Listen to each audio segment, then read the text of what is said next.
Le secteur des matières premières a été remarquablement faible ces derniers mois. Ce n'est pas inhabituel, car le lien avec la conjoncture économique est évident. Une récession s'accompagnerait d'une baisse de la demande et des prix, ce qui est de plus en plus redouté. Le secteur des matières premières est un secteur cyclique précoce, car il en ressent immédiatement l'impact. Ce secteur prend aussi souvent les devants sur les marchés boursiers. Le pic en bourse de ce secteur est généralement atteint bien avant que la meilleure performance macroéconomique ne soit enregistrée. Et le plancher de ce secteur en bourse est derrière nous depuis un certain temps lorsque la sortie de crise est annoncée.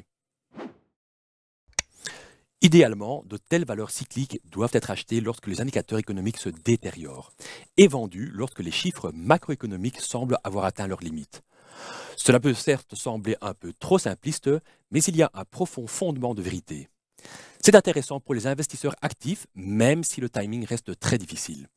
On peut en effet facilement se tromper d'une dizaine de pourcents. La correction récente offre-t-elle des opportunités d'achat? Vu les importantes baisses, un investisseur est instinctivement enclin à répondre oui à cette question. Une certaine anticipation est conseillée, mais le risque que vous achetiez un peu trop tôt n'est pas non plus à sous-estimer. Aller à contre-courant peut aussi vous coûter cher dans un premier temps. En effet, même après une baisse significative, ce qui est bon marché peut devenir encore moins cher. Il est donc important de ne pas investir en masse immédiatement, mais de le faire en répartissant ses achats dans le temps.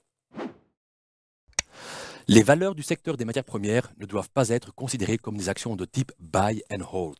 Il s'agit par contre de belles valeurs de trading, mais gardez à l'esprit le dilemme du timing. De plus, optez pour des entreprises ayant un bilan sain. C'est très important car des flux de trésorerie riches en période faste peuvent être suivis d'une période de fuite de trésorerie importante.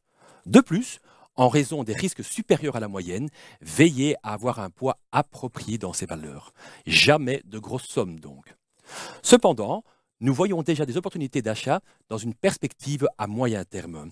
En effet, certaines matières premières joueront un certain rôle, par exemple dans la transition énergétique.